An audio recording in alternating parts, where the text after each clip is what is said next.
Hello everyone, Davening with the Haftorah of Parshat Zachor, dedicated to the loving memory of Lucy, Maya, and Reina Diaz. We get closer to the 12 months since they were brutally murdered, to the success of all our soldiers fighting, to the speedy return of our hostages, and to the full recovery of all those wounded.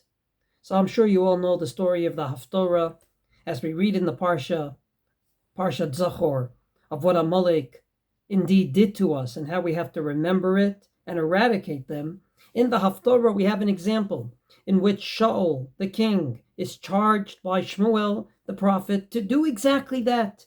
And he does it 99.9%, and yet leaves King Agag alive, with terrible ramifications for the future.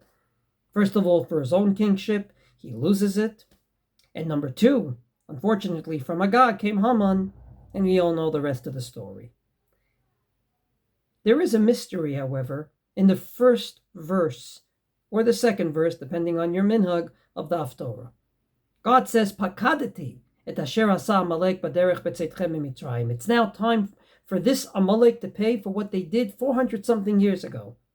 What does this current generation have to do with what they did way back when? With due respect, it's a different generation. They dress differently. They talk differently. Why do they have to pay for what their parents did? The Gemara deals with this because it's not just a question about Amalek. There's two contradictory verses in our own Torah. On the one hand, yesterday on Tanis Esther we read, Pokein avod avod, al banim val b'nei banim, al shalishim val rebeim. God will make the Avera be paid for, not just by you, but by all generations after you.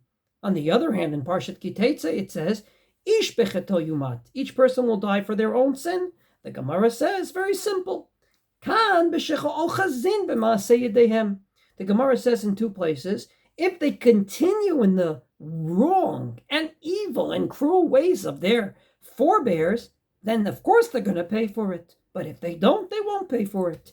Namely, if they continue to do what's wrong, then they're not only going to pay for what they did wrong, but an extra avera of not changing what was wrong.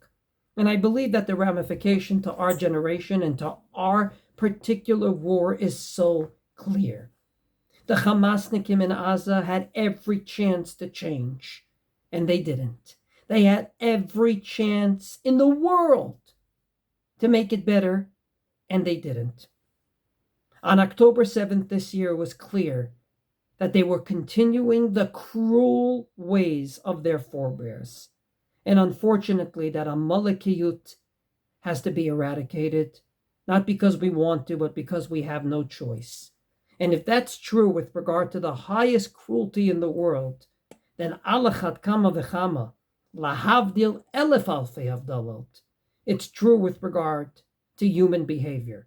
How many times have we said to ourselves, I'm allowed to do this because that's the way I was brought up. That's the house I came from. That's the kind of teachers I was with. It's no excuse. The Torah says explicitly at the end of the day, take responsibility for your own life. And if you do, not only will your life be better, you'll be doing the right thing.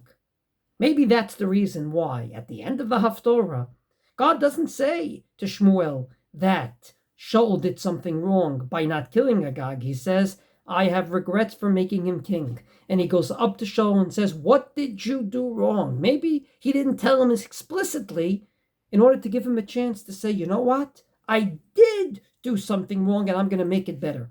Unfortunately, that was not the result. He lost his kingship. Agag, unfortunately, gave birth eventually to Haman, and we had to deal with that later in life. I hope and pray that we will always take responsibility over our own life without excuses of, they made me do it. And if we do so, then hopefully not only will we have a Shabbat Shalom, we will be Zocher to a Purim Sameach.